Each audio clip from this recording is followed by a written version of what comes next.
നമസ്കാരം. പറയാതെ വയ്യ. നമ്മുടെ അയൽനാടായ തമിഴ്നാട് വീണ്ടും വലിയ ഒരു അനിശ്ചിതാവസ്ഥയിൽ എത്തിപ്പെട്ടിരിക്കുന്നു. അഴിമതി കേസിൽ മുഖ്യമന്ത്രി ജയലളിതയെ കോടതി ശിക്ഷിച്ചതാണ് കാരണം. തമിഴ്നാട്ടിലെ ജനങ്ങളെ പലപ്പോഴും വിചാരങ്ങളല്ല വികാരങ്ങളാണ് നയിച്ചിട്ടുള്ളത്. അതിൻ്റെതായ ചില പ്രതികരണങ്ങൾ ഇതിനകം പുറത്തു വന്നു കഴിഞ്ഞു. രാഷ്ട്രീയത്തിൽ അധികാരം, പദവി, പണം, കരുത്ത് എന്നിവ കൊണ്ട് മാത്രം എന്നും എല്ലാവർക്കും വിജയിക്കാൻ കഴിയില്ല. രാഷ്ട്രീയത്തിൽ ശരിയായിട്ടല്ല ഇടപെടുന്നതെങ്കിൽ, കുറ്റം ചെയ്താൽ അത് നീതിന്യായ വ്യവസ്ഥയുടെ പരിശോധനയ്ക്ക് വിധേയമായേ പറ്റൂ. ശരിയായ പരിശോധനയിൽ എത്ര കരുത്തനാണെങ്കിലും വീണുപോകും. അതാണ് ജയലളിതയ്ക്ക് സംഭവിച്ചത്. അനധികൃത സ്വത്ത് സമ്പാദന കേസിൽ 4 വർഷം തടവും 100 കോടി രൂപ പിഴയുമാണ് ബാംഗ്ലൂരിലെ പ്രത്യേക കോടതി വിധിച്ചിരിക്കുന്നത്. ഈ വിധി ഏതാണ്ട് പ്രതീക്ഷിച്ചിരുന്നതാണെങ്കിലും വലിയ രീതിയിലുള്ള പ്രതിഷേധമാണ് ഇപ്പോൾ തമിഴ്നാട്ടിലെങ്ങും.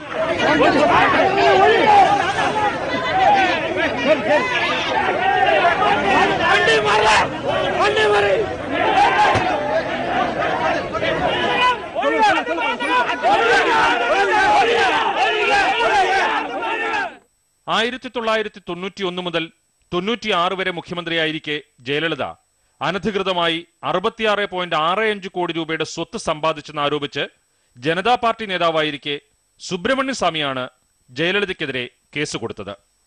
ആ കേസാണ് ജയലളിതയുടെ രാഷ്ട്രീയ വിധി ഇപ്പോൾ നിർണയിച്ചിരിക്കുന്നത്. കോടതി വിധിയോടെ ജയലളിതയ്ക്ക് മുഖ്യമന്ത്രി സ്ഥാനവും MLA സ്ഥാനവും നഷ്ടപ്പെട്ടു കഴിഞ്ഞു. I have called up the Home Minister and said that Tamil Nadu may have two months of prisons rule, because it's not ADMK alone who's doing it. The Naxalites, anti-national elements, the pro-LTT elements, the Islamic fundamentalists, even ISIS is now there in Tamil Nadu. They all are working under the cover of ADMK. ഏഴൈത്തോടൻ MGRന്റെ പിൻഗാമിയായി എത്തി തമിഴരുടെ അമ്മയായി മാറിയെങ്കിലും ഇപ്പോൾ മക്കളുടെ പണം അടിച്ചു മാറ്റിയെന്നാണ് ജയലളിതയ്ക്കെതിരെയുള്ള case. Jayalalithaa മാത്രമല്ല കുറ്റവാളികൾ. തോഴി ശശികല, ബന്ധുക്കളായ സുധാകരൻ, ഇളവരശി എന്നിവർക്കും 4 വർഷം വീതമുണ്ട് ശിക്ഷ. കൂട്ടുപ്രതികൾ 3 പേരും 10 കോടി രൂപ വീതം പിഴയും നൽകണം. നീതിന്യായ കോടതിയുടെ വിധിയുണ്ടായെങ്കിലും ഇതൊന്നും അംഗീകരിക്കാൻ പക്ഷേ ജയലളിതയുടെ അനുയായികൾ തയ്യാറാകുന്നില്ല.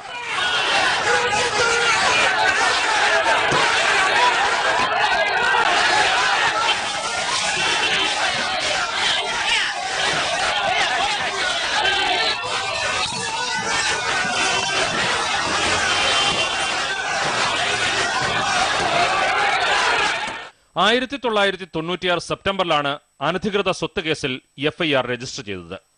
2003 DMK നേതാവ് അൻപഴകന്റെ പരാതിയെ തുടർന്ന് അനധികൃത സ്വത്ത് കേസ് സുപ്രീം കോടതി ബാംഗ്ലൂർ കോടതിയിലേക്ക് മാറ്റി. ജയലളിതയും കരുണാനിധിയും നേർക്കുനേരെയായിരുന്നു കുറെ നാളായി തമിഴ്നാട്ടിൽ രാഷ്ട്രീയ പോരാട്ടം. ജയലളിത വീണെങ്കിലും ഇനിയൊരു തിരിച്ചുവരവിന് കഴിയാത്ത രീതിയിൽ കലൈഞ്ചർ തളർന്നു കഴിഞ്ഞു. പൊതുസമ്പത്ത് കൊള്ളയടിക്കുന്നവർക്കെതിരെ നീതിയുടെ തീർപ്പുണ്ടാകുന്നത് നല്ലത് തന്നെ. പക്ഷേ അത് രാഷ്ട്രീയ അവസരമാക്കാൻ കാത്തിരിക്കുന്ന DMK-ക്കാർ അതിലും വലിയ കൊള്ളക്കാരായി സമൂഹത്തിന് മുന്നിൽ നിൽക്കുന്നവരാണ്. തമിഴ് ജനതയ്ക്ക് മുന്നിൽ മറ്റു വഴികളില്ല. ഫിലിപ്പൈൻസിന്റെ ഭരണാധികാരിയായിരുന്ന ഫെർഡിനാൻഡ് മാർക്കോസിന്റെ ഭാര്യ ഇമൽഡ മാർക്കോസിന് 1000 ജോഡിയിലധികം ഷൂസുകൾ ഉണ്ടായിരുന്നു എന്ന് കണ്ടെത്തിയിരുന്നു. ഇതിനുശേഷമാണ് ഇത്തരത്തിൽ ശേഖരമുള്ളവർക്ക് ഇമൽഡ സിൻഡ്രോം ഉണ്ട് എന്ന് പറഞ്ഞു തുടങ്ങിയത്. അങ്ങനെയെങ്കിൽ നമ്മുടെ ജയലളിതയ്ക്കുമുണ്ട് ഇമൽഡ സിൻഡ്രോം. അധികാരത്തിലിരുന്നു കൊണ്ട് പൊതുസമ്പത്ത് കൊള്ളയടിക്കുക, സ്വാർത്ഥ ലാഭത്തിനായി ഉപയോഗിക്കുക, ബന്ധുക്കൾക്കും മറ്റു വേണ്ടപ്പെട്ടവർക്കുമായി അധികാര ദുർവിനിയോഗം നടത്തുക, ഇതൊക്കെ പല ഭരണാധികാരികളുടെയും ദൗർബല്യമാണ്. പലരുടെയും പതനത്തിന് കാരണമായതും ഇത്തരം പ്രവർത്തനങ്ങൾ തന്നെ. ഇവിടെ ജയലളിതയ്ക്ക് സംഭവിച്ചതും മറിച്ചല്ല. അനധികൃത സ്വത്ത് സമ്പാദനം സംബന്ധിച്ച കേസിന്റെ ഭാഗമായി നടത്തിയ അന്വേഷണത്തിനൊടുവിൽ കണ്ടെത്തിയ വിവരങ്ങൾ ഞെട്ടിക്കുന്നതായിരുന്നു. സാരികൾ 1-2മല്ല, 10,500 എണ്ണം. ഒരു വ്യക്തിക്ക് ഒരു നിശ്ചിത കാലയളവിൽ എന്തിനാണ് ഇത്രയും സാരികൾ എന്ന് ചോദിക്കരുത്. അതുപോലെ തന്നെ ചെരുപ്പുകൾ 750 ജോഡി ചെരുപ്പുകളാണ് ജയലളിതയുടെ വീട്ടിൽ കണ്ടത്. ബ്രാൻഡഡ് വാച്ചുകൾ 91, കൂടാതെ 800 കിലോ വെള്ളിയും 28 കിലോ സ്വർണവും ജയലളിതയുടെ പോയസ് ഗാർഡനിലെ വീട്ടിൽ നിന്ന് വിജിലൻസ് സംഘം കണ്ടെത്തിയിരുന്നു. തമിഴ്നാട് മുഖ്യമന്ത്രിയായി 1991 അധികാരമേൽക്കും മുൻപ് 3 കോടി രൂപയുടെ സ്വത്ത് മാത്രമുണ്ടായിരുന്ന ജയലളിത 5 വർഷത്തെ ഭരണത്തിന് ശേഷം അധികാരമൊഴിഞ്ഞപ്പോൾ 66 കോടി രൂപ സമ്പാദിച്ചുവെന്ന കേസിലെ പ്രധാന തെളിവുകളാണിവ. ഇതിനു പുറമെ നീലഗിരിയിലും തിരുനെൽവേലിയിലും 1000 ഏക്കർ വീതം ഭൂമി, 32 കമ്പനികളിലെ പങ്കാളിത്തം എന്നിവയും സ്വത്തിൽപ്പെടും. എന്നാൽ സിനിമയിലായിരുന്ന കാലത്ത് താൻ വാങ്ങിയതാണ് വസ്ത്രങ്ങളും ചെരുപ്പുമെന്നാണ് ജയലളിതയുടെ വിശദീകരണം. ഭൂമി വായ്പയെടുത്ത് വാങ്ങിയതും. അതിഥികളുടെ എണ്ണത്തിൽ ഗിന്നസ് ബുക്കിൽ ഇടം പിടിച്ച ദത്തുപുത്രൻ VN സുധാകരന്റെ വിവാഹത്തിനായി ചെലവിട്ടത് 6 കോടി രൂപ. വിവാഹത്തിന് സംഗീത വിരുന്നൊരുക്കിയ സംഗീത സംവിധായകൻ AR റഹ്മാന് വെള്ളിയിൽ തീർത്ത ചെറുതും വലുതുമായ പാത്രങ്ങളാണ് ജയലളിത സമ്മാനമായി നൽകിയത്. ഇതും വിജിലൻസ് സംഘം തെളിവായി പിടിച്ചെടുത്തിരുന്നു. സൗന്ദര്യം, ബുദ്ധി, രാഷ്ട്രീയ തന്ത്രജ്ഞത ഇതൊക്കെ വേണ്ടുവോളം ഉണ്ടായിരുന്നിട്ടും ജയലളിതയ്ക്ക് ഇങ്ങനെയൊരു പതനം എങ്ങനെ സംഭവിച്ചു എന്ന് അത്ഭുതപ്പെടുന്നവരുണ്ട്. പഠനത്തിൽ മികവ് പ്രകടിപ്പിച്ച വിദ്യാർത്ഥിനിയായിരുന്നു ജയറാമിന്റെയും വേദവല്ലിയുടെയും മകളായ ജയലളിത. അമ്മയ്ക്ക് പിന്നാലെ സിനിമയിൽ ചെറിയ പ്രായത്തിൽ തന്നെ സജീവമായെങ്കിലും അവധിക്കാലത്ത് ഷൂട്ടിംഗുള്ള സിനിമകളുമായി മാത്രമേ ജയലളിത സഹകരിച്ചിരുന്നുള്ളൂ. പഠനം മുടക്കാൻ കഴിയില്ല എന്നതായിരുന്നു കാരണം. സിനിമാ സെറ്റുകളിലും പഠിക്കാനും വായിക്കാനുമുള്ള പുസ്തകങ്ങളുമായി എത്തുന്നതായിരുന്നു ജയലളിതയുടെ രീതി. ജയലളിതയുടെ വീട്ടിൽ നിന്ന് അന്വേഷണ ഉദ്യോഗസ്ഥർ കണ്ടെടുത്ത ആഭരണങ്ങളുടെയും സാരികളുടെയും ചെരുപ്പുകളുടെയും എണ്ണമെടുത്തവർ എന്തുകൊണ്ടോ അവരുടെ ശേഖരത്തിലെ പുസ്തകങ്ങളുടെ എണ്ണത്തെക്കുറിച്ച് പറഞ്ഞില്ല. കുടുംബ പശ്ചാത്തലം തികച്ചും യാഥാസ്ഥിതികമായിരുന്നുവെങ്കിലും തമിഴ് സിനിമയിൽ ആദ്യമായി പാവാടയുടുത്ത് അഭിനയിക്കുന്നതിനോ സൂപ്പർ നായികയായിരിക്കുമ്പോഴും ഗ്ലാമറസ് ആകുന്നതിനോ ജയലളിത മടിച്ചില്ല.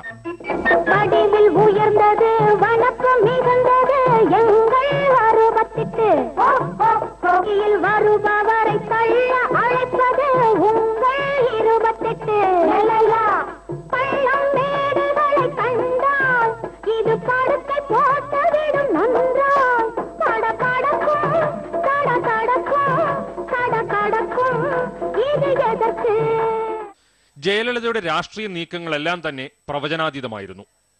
MGR ജീവിച്ചിരുന്നപ്പോൾ തന്നെ പാർട്ടിയുടെ അമരത്തെത്താൻ നീക്കങ്ങൾ നടത്തി. തോഴി ശശികലയുമായി ഉണ്ടായ ബന്ധവും പിന്നീടുണ്ടായ വഴിപിരിയലുമെല്ലാം ജയലളിതയുടെ ജീവിതവുമായി ബന്ധപ്പെട്ട നിഗൂഢതകളായി തുടരുന്നു. കഴിഞ്ഞ തവണ ടാൻസി ഭൂമി ഇടപാട് കേസിൽ കോടതി വിധി ഉണ്ടായപ്പോൾ പകരം മുഖ്യമന്ത്രിയായി ആരും ചിന്തിക്കുക പോലും ചെയ്യാത്ത പനീർ സെൽവത്തെ തെരഞ്ഞെടുത്ത് ഏവരെയും ഞെട്ടിച്ചു. 1999 സോണിയാഗാന്ധിയുമായി ഒരു ചായ കുടിച്ച് നടത്തിയ കൂടിക്കാഴ്ചയ്ക്ക് ശേഷം ജയലളിത എടുത്ത തീരുമാനം AB വാജ്പേയിക്ക് പ്രധാനമന്ത്രി സ്ഥാനം നഷ്ടപ്പെടുത്തി. ജയലളിത പിന്തുണ പിൻവലിച്ചതോടെ അന്ന് ഒരു വോട്ടിനാണ് അവിശ്വാസ പ്രമേയത്തിൽ വാജ്പേയി സർക്കാർ പരാജയപ്പെട്ടത്. ഇതേ ജയലളിത നരേന്ദ്രമോദിയുടെ പിന്തുണക്കാരനായി മാറുന്നതാണ് പിന്നീട് കണ്ടത്. മുഖ്യമന്ത്രിയായി ആദ്യ നാളുകളിൽ 1 രൂപ മാത്രം ശമ്പളം വാങ്ങിയ ജയലളിത ഇപ്പോൾ അഴിമതിയുടെയും അനധികൃത സ്വത്ത് സമ്പാദനത്തിന്റെയും പേരിൽ 100 കോടി രൂപ പിഴ അടയ്ക്കേണ്ടി വരുന്നത് മറ്റൊരു വിരോധാഭാസം. ഇന്ത്യൻ രാഷ്ട്രീയത്തിലെ കരുത്തുറ്റ വനിതകളിൽ ഒരാളാണ് ജയലളിത. സിനിമയിൽ നിന്ന് രാഷ്ട്രീയത്തിലേക്ക് എന്ന പതിവ് തമിഴ് വഴിയെ തന്നെയാണ് ജയലളിത വന്നതെങ്കിലും കഴിവും കാർക്കശ്യവുമാണ് ജയലളിതയെ തമിഴ്നാട്ടുകാരുടെ പുരട്சி തലവിയും തമിഴ് മക്കളുടെ സ്വന്തം അമ്മയുമാക്കിയത്. പഴയ മൈസൂറിലെ ഒരു ബ്രാഹ്മണ കുടുംബത്തിൽ ജനിച്ച ജയലളിത ചെറിയ പ്രായത്തിൽ തന്നെ സിനിമയിൽ എത്തിപ്പെട്ടു. പിതാവിന്റെ മരണത്തെ തുടർന്ന് അമ്മ സിനിമാ അഭിനയം തുടങ്ങിയിരുന്നു. അതാണ് വെള്ളിത്തിരയിലേക്ക് ജയലളിതയ്ക്കും പ്രേരണയായത്. ആരെയും കൂസാത്ത തന്റേടി എന്ന പ്രതിച്ഛായയ്ക്കപ്പുറം മനുഷ്യവികാരങ്ങളുള്ള സ്ത്രീയാണ് താനെന്ന് തുറന്നു പറയാൻ മടിച്ചിട്ടില്ല Jayalalithaa. I am human like everyone else. I do experience emotions and I wouldn't be normal if I didn't experience feelings of anger and other emotions. But when you are a leader, you learn to control your emotions. You learn not to show them openly. You have to. நல்லது கண்ணே கனவு கனிந்தது நன்றி உனக்கு உறவில் எழுந்தது அன்பு விளக்கு எனது மடியினில் வா சீதா சீதா சீதா சீதா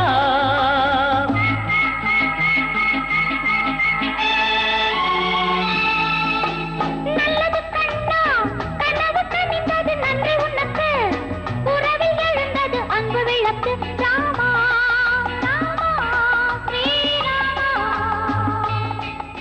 തമിഴ് സിനിമയിൽ എം ജി രാമചന്ദ്രനുമായുള്ള കൂട്ടുകെട്ടാണ് ജയലളിതയെ സൂപ്പർ താരമാക്കിയത്.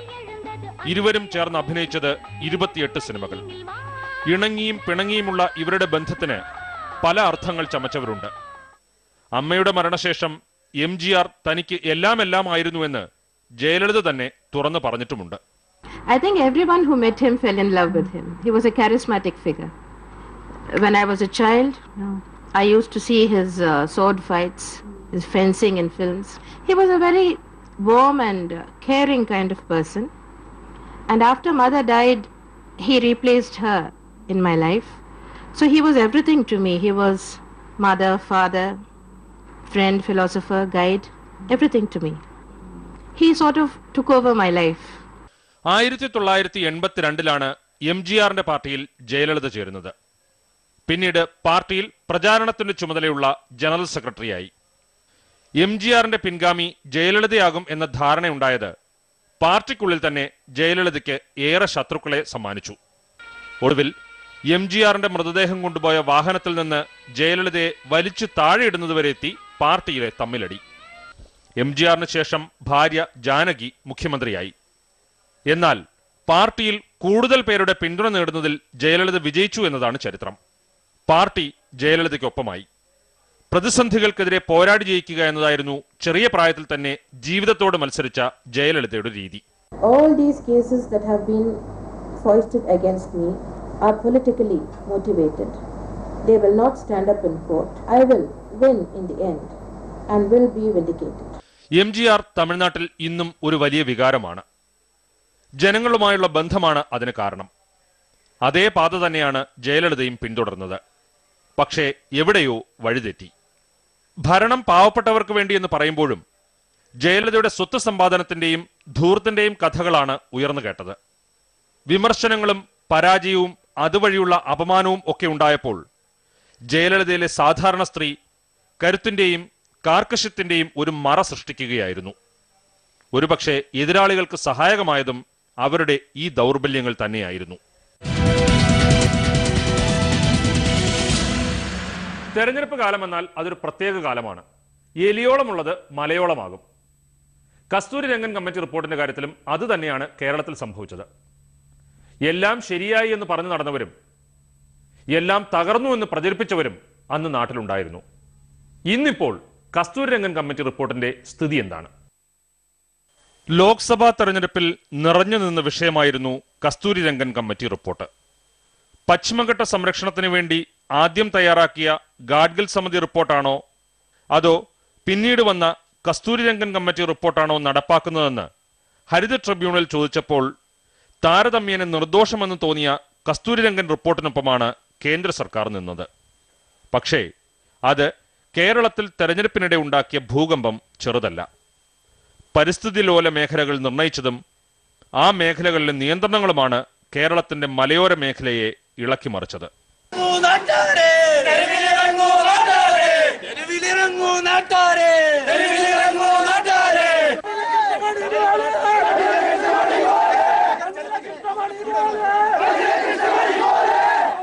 തൽപര കക്ഷികൾ തെറ്റായ പ്രചരണം അഴിച്ചുവിട്ടു.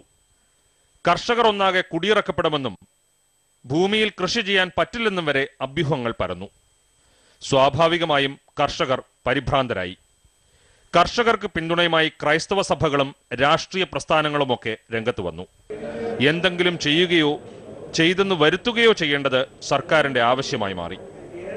ഇതെന്താണ് സംഭവിക്കുന്നതെന്നറിയാതെ ഉദ്യോഗസ്ഥർ രാഷ്ട്രീയ നേതൃത്വത്തെ തെറ്റിദ്ധരിപ്പിക്കുകയും വട്ടം കറക്കുകയും ചെയ്തു. ഒടുവിലാണ് നവംബർ 13 പരിസ്ഥിതി ലോല വിജ്ഞാപനത്തിന് ബദലായി കേരളം പുതിയ റിപ്പോർട്ട് തയ്യാറാക്കി കേന്ദ്രത്തിന് സമർപ്പിച്ചത്. ഗാഡ്ഗിൽ സമിതി റിപ്പോർട്ടിനേക്കാളും കസ്തൂരി രംഗൻ സമിതിയുടെ പഠനങ്ങളെക്കാളും ഗംഭീരമാണ് കേരളം തയ്യാറാക്കിയ ഉമ്മൻ വി ഉമ്മൻ കമ്മിറ്റി റിപ്പോർട്ടെന്ന് മുഖ്യമന്ത്രി ഉമ്മൻചാണ്ടി ഉറപ്പിച്ചും തറപ്പിച്ചും പറഞ്ഞു. സംസ്ഥാന ഗവൺമെന്റ്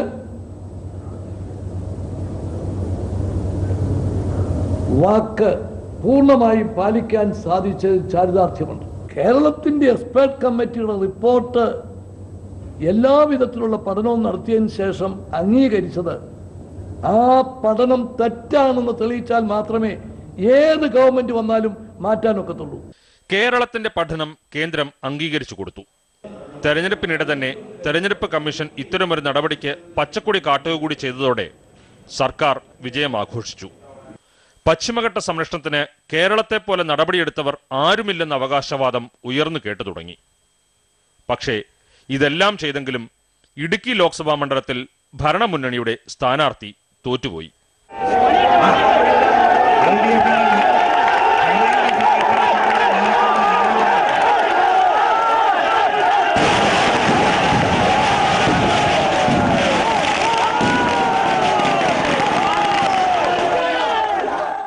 ഇതെല്ലാം കഴിഞ്ഞ കഥ. പക്ഷേ ഒടുവിൽ ഹരിത ട്രിബ്യൂണലിന്റെ തീർപ്പുണ്ടായിരിക്കുന്നു. മുൻപ് കേന്ദ്ര പരിസ്ഥിതി മന്ത്രാലയം പുറത്തിറക്കിയ വിജ്ഞാപനം അതേപടി നിലനിൽക്കും. സംസ്ഥാനങ്ങളുടെ അഭിപ്രായം അറിഞ്ഞ ശേഷം കൂട്ടിച്ചേർക്കലോ കുറവോ വരുത്താം, അത്ര തന്നെ. ചുരുക്കത്തിൽ തെരഞ്ഞെടുപ്പിന് മുൻപ് നമ്മുടെ സർക്കാർ കൊട്ടിഘോഷിച്ച Oommen V Oommen committee report തൽക്കാലത്തേക്കെങ്കിലും ആവിയായി പോയി. കേരളത്തെ സംബന്ധിച്ചോളം 123 വില്ലേജ് അല്ലെങ്കിൽ കസ്തൂരിരംഗൻ കമ്മിറ്റി റിപ്പോർട്ടിൽ ഫീൽഡ് സർവേ നടത്തുകയുണ്ടായെന്നും അതിനെ അടിസ്ഥാനത്തിൽ ഒബ്ജക്ഷൻസും സർവേ നടത്തിയുള്ള റിപ്പോർട്ടും കേന്ദ്രത്തിൽ സമർപ്പിക്കുകയുണ്ടായെന്നാണ് സമർപ്പിച്ച വാദം. അതിനെ ഉൾക്കൊണ്ടുകൊണ്ട് കേരളത്തിൻ്റെ ചെയ്തിട്ടുള്ള കാര്യങ്ങൾ ഉൾക്കൊണ്ട് വേണം അന്തിമ വിജ്ഞാനം ഇറക്കണമെന്നാണ് ഇന്ന് ട്രൈബ്യൂണൽ കേന്ദ്രത്തോട് നിർദ്ദേശിക്കുകയുണ്ടായിട്ടുള്ളത്. കേന്ദ്ര വനം പരിസ്ഥിതി മന്ത്രാലയം പുറത്തിറക്കിയ വിജ്ഞാപനത്തിന് ബദലല്ല കേരളം തയ്യാറാക്കിയ കരട് വിജ്ഞാപനമെന്ന് ആർക്കും അറിയാത്തതല്ല. പക്ഷേ ലോക്സഭാ തെരഞ്ഞെടുപ്പിന്റെ പടിവാതിക്കൽ വെച്ച് കരട് വിജ്ഞാപനമാണ് അന്തിമമെന്ന് വരുത്തി തീർക്കേണ്ടത് സർക്കാരിന്റെ ആവശ്യമായിരുന്നു. മാസങ്ങളുടെ ആയുസ് മാത്രമേ ഈ കരടിനുണ്ടാകൂ എന്നറിഞ്ഞിട്ടും എന്തിനായിരുന്നു അന്ന് ആ അഭ്യാസം നടത്തിയതെന്ന് മനസ്സിലാകുന്നില്ല. പരിസ്ഥിതി ലോല പ്രദേശങ്ങൾ നിർണയിച്ചതിൽ അപാകതകൾ ഉണ്ടെങ്കിലും അതിൽ തിരുത്തൽ വരുത്തേണ്ടതുണ്ടെങ്കിലും അതറിയിക്കാൻ സംവിധാനമുണ്ടായിരുന്നു. ഇപ്പോഴും എല്ലാ സംസ്ഥാനങ്ങൾക്കും ആ അവസരം നൽകിയിട്ടുണ്ട്. അത് പ്രയോജനപ്പെടുത്തുന്നതിന് പകരമാണ് കേരളം പ്രത്യേകം വഴി തേടിയത്. എന്നാൽ അതാകട്ടെ അന്തിമമായി ഇപ്പോൾ അംഗീകരിക്കപ്പെട്ടതുമില്ല. ഡ്രാഫ്റ്റ് നോട്ടിഫിക്കേഷൻ ആകുന്നവരെയുള്ള ഒരു താൽക്കാലിക കണ്ടീഷനാണ്. അപ്പോൾ കേരള സംസ്ഥാനത്തിന് വേണമെങ്കിൽ ഇന്നത്തെ വിധിയുടെ പശ്ചാത്തലത്തിൽ കേന്ദ്ര MOEFന് ആവശ്യപ്പെടാം. പിന്നെ നാഷണൽ ഗ്രീൻ ട്രൈബ്യൂണലും പറഞ്ഞേക്കുന്നു കേരള സംസ്ഥാനത്തിൻ്റെ കാര്യം കേരളം എല്ലാ ജോലികളും തീർത്തത് കൊണ്ട് അവരുടെ കാര്യം പരിഗണിക്കാം. കാരണം പശ്ചിമഘട്ട സംരക്ഷണം എന്ന് പറഞ്ഞ 6 സംസ്ഥാനങ്ങളും ഒന്നും ചെയ്യേണ്ട കാര്യമാണ്. ഉപഗ്രഹ ചിത്രങ്ങളുടെ അടിസ്ഥാനത്തിലാണ് കസ്തൂരിരംഗൻ കമ്മിറ്റി റിപ്പോർട്ട് തയ്യാറാക്കിയതെന്നും എന്നാൽ ഉമ്മൻ വി ഉമ്മൻ സമിതി നേരിട്ട് ഓരോ സ്ഥലത്തും പോയി പരിശോധന നടത്തിയെന്നുമാണ് കേന്ദ്രത്തിന് മുന്നിൽ കേരളം അവതരിപ്പിച്ചത്. പക്ഷേ മറ്റു സംസ്ഥാനങ്ങളുടെ പരാതികൾ പരിഗണിക്കുന്നതിന്റെ ഭാഗമായി മാത്രമേ കേരളം തയ്യാറാക്കിയ ഉമ്മൻ വി ഉമ്മൻ കമ്മിറ്റി റിപ്പോർട്ടും പരിഗണിക്കൂ എന്നാണ് ഇപ്പോഴത്തെ ട്രിബ്യൂണൽ തീർപ്പിൽ നിന്ന് മനസ്സിലാക്കേണ്ടത്. കേരള ഗവൺമെന്റ് എല്ലാ നടപടികളും പൂർത്തിയാക്കിയിട്ട് എന്തുകൊണ്ട് ഫൈനൽ നോട്ടിഫിക്കേഷൻ വരുന്നില്ല എന്നാണ് ചോദിച്ചത്. അതിൻ്റെ അർത്ഥം അവർ ഗാഡ്ഗിൽ കമ്മിറ്റി റിപ്പോർട്ടിനെ കുറിച്ച് പരാമർശമേ ഇല്ല. രണ്ടാമത്തത് അതിനേക്കാൾ കേരളത്തിൻ്റെ പ്രധാനപ്പെട്ടതാണ് 6 സംസ്ഥാനങ്ങൾ കൂടെ കടന്നു പോകുന്ന പശ്ചിമഘട്ടം. മറ്റ് 5 സംസ്ഥാനവും അത് സംബന്ധിച്ച് ഒന്നും ചെയ്തിട്ടില്ല, കേരളം മാത്രമേ ചെയ്തിട്ടുള്ളൂ.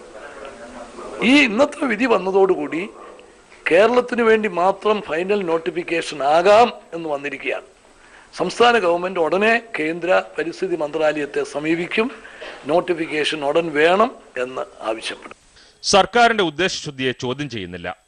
പക്ഷേ യാഥാർത്ഥ്യബോധത്തോടെ ഉള്ളതായിരുന്നില്ല തെരഞ്ഞെടുപ്പ് കാലത്തെ അവകാശവാദങ്ങൾ. കർഷകരെ ബോധ്യപ്പെടുത്താൻ വേണ്ടിയാകാം അന്നൊരു പക്ഷേ അത് ചെയ്തത്. അതിന്റെ ഗുണം തെരഞ്ഞെടുപ്പിലാകട്ടെ ഉണ്ടായതുമില്ല. ഏതായാലും ഇപ്പോൾ രാഷ്ട്രീയവും മാറിയിരിക്കുന്നു. നയപരമായ കാര്യങ്ങളിൽ കോടതി ഇടപെടില്ലെന്ന് ട്രൈബ്യൂണലിന്റെ തീർപ്പോടെ വ്യക്തമായി. കേന്ദ്രത്തിൽ കോൺഗ്രസ് സർക്കാർ ഉണ്ടായ കാലത്ത് നടക്കാത്ത ഇടപെടലുകൾ നടത്താൻ BJP ഭരണകാലത്ത് സംസ്ഥാന സർക്കാരിന് കഴിയുമോ എന്നാണ് ഇനി അറിയാനുള്ളത്. നടപടിക്രമങ്ങൾ വൈകുമ്പോൾ മലയോര കർഷകരുടെ പ്രതിസന്ധി മാത്രം ആരും കാണുന്നില്ല. ട്രൈബ്യൂണലിന്റെ പുതിയ ഇടപെടലോടെ ഭൂമി ക്രയവിക്രയവും നിർമ്മാണ പ്രവർത്തനങ്ങളുമെല്ലാം വീണ്ടും നിലച്ച മട്ടാണ്. പറയാതെ വയ്യ വീണ്ടും അടുത്തയാഴ്ച. നിങ്ങളുടെ അഭിപ്രായങ്ങളും നിർദ്ദേശങ്ങളും എഴുതി അറിയിക്കുക. പ്രൊഡ്യൂസർ പറയാതെ വയ്യ, മനോരമ ന്യൂസ്, തമ്പാനൂർ, തിരുവനന്തപുരം.